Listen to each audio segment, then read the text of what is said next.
Hello and welcome to the Learning and Growing podcast. My name is David Royce, and we are here in the Podster studio in Dubai.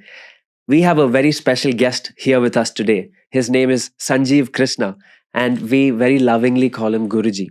He has been a personal mentor of mine for the past 2 years, and he is an experienced yoga teacher. He runs a program called Rhythm of Life, where it's a 10-day workshop where students come and sit with him, and he takes us through ancient principles of yoga and life management that he has had the experience of learning from gurus from different parts of the world. Just to give you a little recap, he has taught more than 14,000 students through the Rhythm of Life program that he takes in person and online. And I have been blessed to be a part of this program twice in Dubai. So I want to welcome Guruji. Thank you so much. Thank you, David. Yeah. So let's get straight into the conversation. Okay. Today, Yeah. people say that, how can you say that this is the father's job or this is the mother's job? The idea of duty and roles and responsibilities have completely been mixed up to the point where even if we say that a mother is supposed to do this or a man is supposed to do this, it immediately becomes a controversial subject. Yeah. But then, like you said, for proper functioning of a family, society, country, people have to do their duty. For example, when you do not do your duty, you automatically suffer. Now, take a person in a family who is not doing or taking care of his own health, forget it, everything else. For example, a person who's drinking, regularly addictive. So, because of that, over a period of time, his body deteriorates. And he is the reason for his deterioration. The reasons can be saying, oh, this happened in my life, I can't take it. You're not strong enough.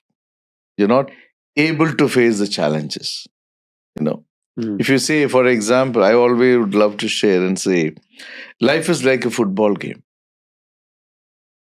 It's like a football game. A player cannot say, oh, I have to run and put a goal. It's very challenging. Then you'll not enjoy. Likewise, life has so much to give us. But you should take it as a challenge, a game, rather than trying to find faults and run away from the playground. The game of life. The game of life. To enjoy the game of life, each one should stick to their duties. Otherwise, we go by habits. And habits may not be conducive to everyone because your habits you have created. It can be bad or good or whatever. Good always contributes to your duty. Bad disturbs your duty. So when you're aware and alert, you're the person to decide whether what you're doing is right or wrong. That's one main key subject that you emphasized on repeatedly, which is instead of looking at the outside world as the reason for your issues and shortcomings, take accountability for where you are in your life. Exactly. Responsibility and accountability, and take action towards the life you want to create. How do we go about this? Because it's easy to say take accountability, be motivated for a day, but then we lack the essence of knowledge to make a fundamental change because we come back to swabhava. We fall back on our habits. How do we create the process of creating new habits that serve us? I want to start a podcast. I want to start a family. I want to do a lot of things, people will say, but that's ambition, not backed by knowledge to pursue something. Yeah. Where is the critical knowledge? What is it that we are missing to be able to run this machine effectively to achieve our goals? Yeah. Very, very good question. In fact, if you observe, our growth as a human being starts with self-inquiry. Today, self-inquiry is not there. When you are a small child, we always ask 100 questions. We tend to ask, why I should do this? What is this, daddy? What is this, mommy? Why I should do this? They ask. But slowly as they grow, they stop asking. Then they start understanding things in their own perspective. So once that inquiry mind is stopped, then you never learn. Then your intelligence does not operate.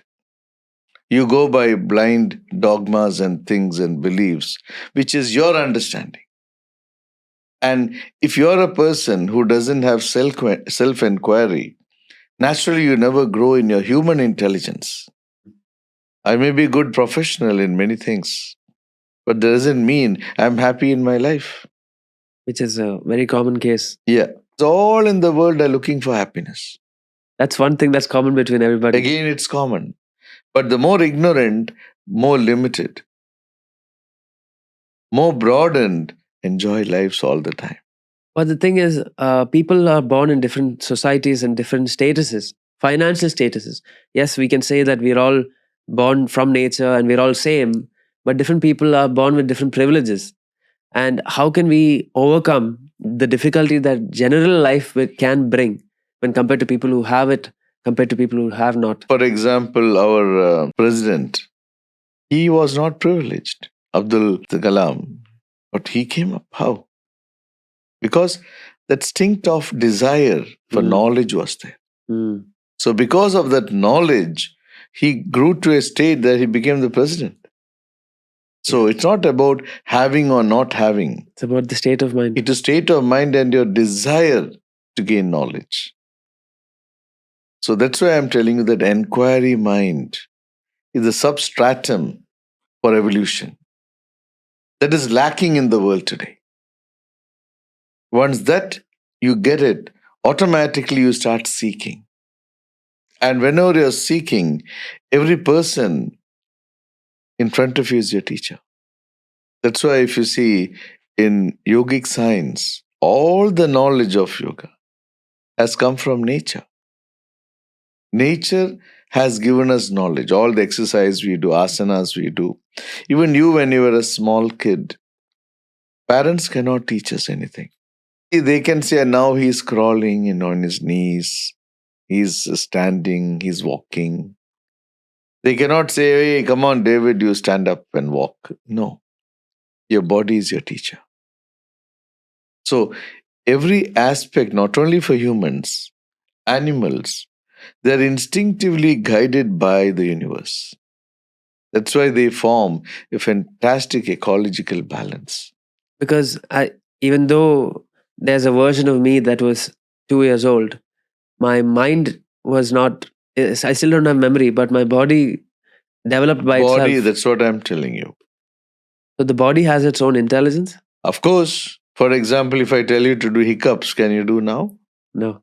If I tell you to sneeze, can you do now? No. Body has its intelligence.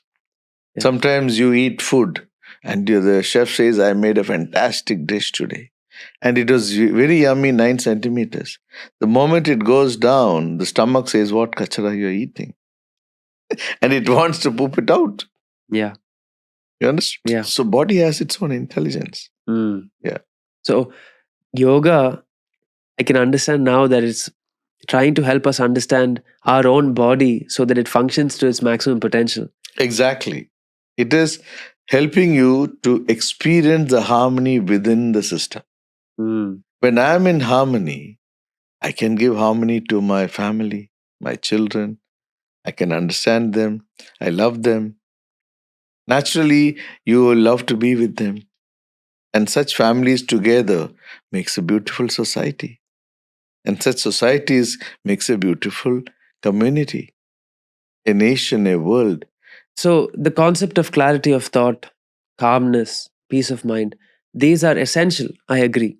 But a normal person would say, how can I be peaceful when my company is like this? How can I be peaceful when my family is like this? There's a list of reasons why people are not functioning properly. Yeah. So if somebody gives the reasons as to why they are not functioning properly, or they have anger issues or drinking problems or whatever the case may be, how can someone with knowledge like you, how would you interact with somebody who has this list of problems as to why they're not doing good in life? What would you say to that person? Very simple. For example, have you noticed someone comes to you, have all the issues in your life, stress in your life, but someone comes and asks you, David, is there anything you know that I can do to help me in this? You'll be a very good advisor. Yeah, I'll be ready to help somebody. You do this, you do that, and this I know will work. If you can give so much of advices to someone, why you can't take those advices for yourself? Why? We don't want to hear our own advice. No, it's because you can give advice only when it is others' problem. Why others' problem? Because at that time you are relaxed. Because it's not our problem. Okay. Exactly. Yeah. When it's your problem, you're emotionally bound.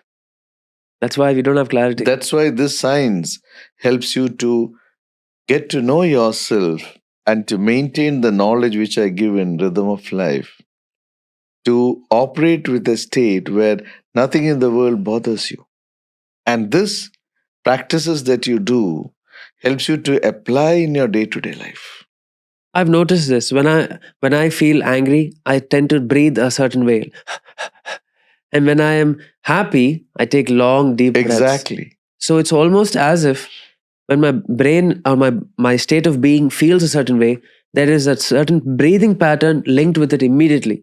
And some people try to fix the mental state by doing other things, but I feel like the right way to fix your mindset and your vibration is to fix your breathing, which will equate to a better vibration. And that is what you've been teaching us. See, that's why we need to understand the parameters of how you can enhance your energy level.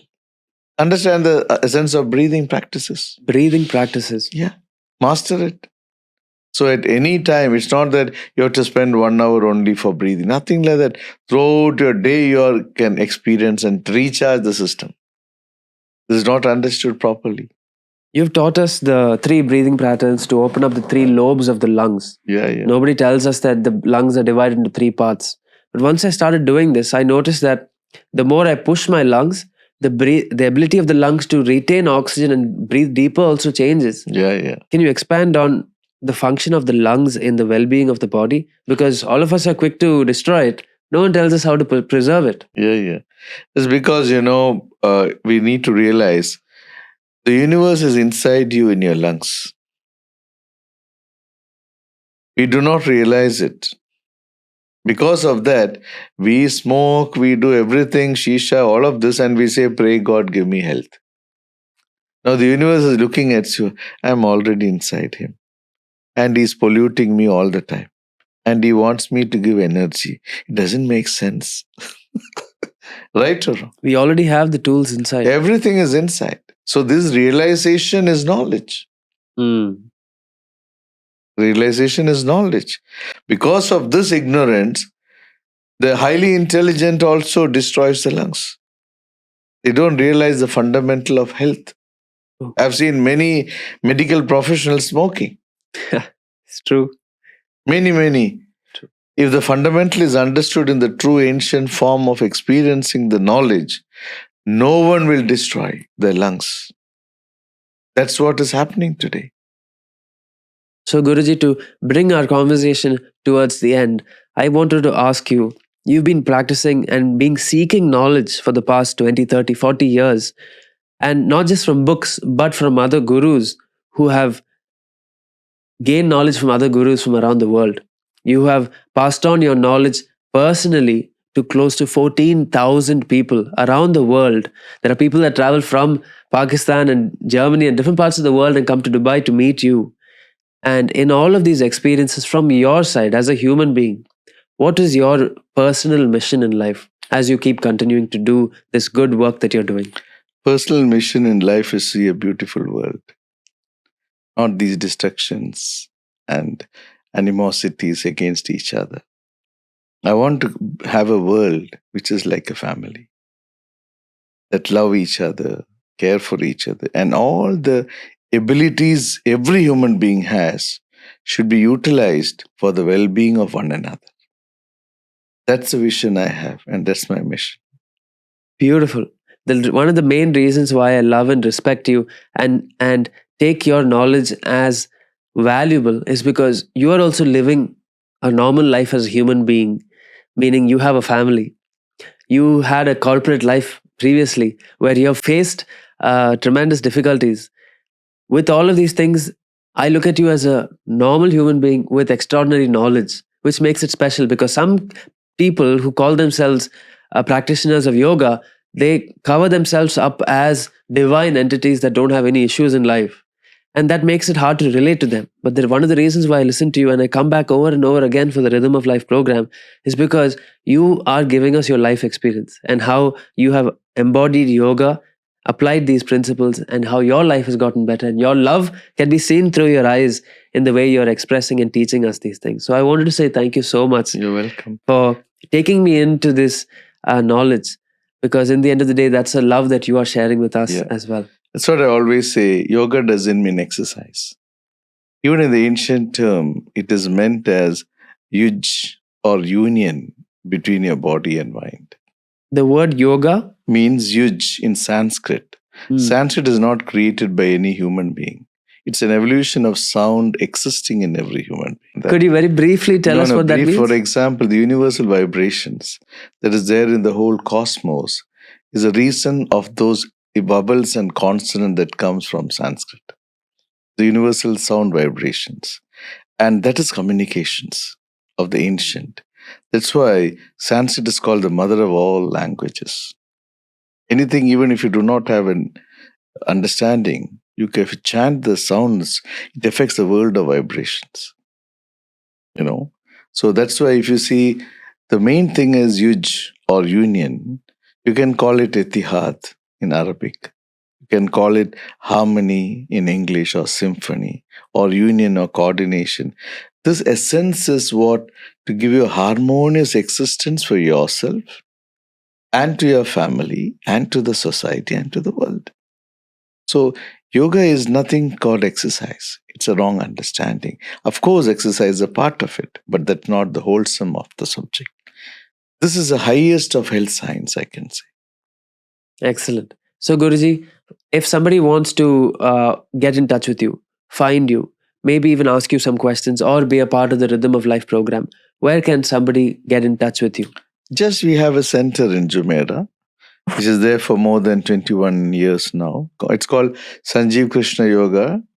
SanjeevKrishna.yoga is the website also. Okay. Phone number is also there for people to contact. They can contact and be in touch. Yeah. To conclude this conversation, I wanted to say thank you from the bottom of my heart for the love and the inclination to share what you have, because my life is greatly benefiting from the service that you are giving. Yeah. And I hope and pray that everybody listening to this will start to self-inquire about what is this knowledge that I don't currently have that could potentially improve the quality of my life. Exactly. So, thank you so much, Guruji, for joining. And thank you, David, for initiative.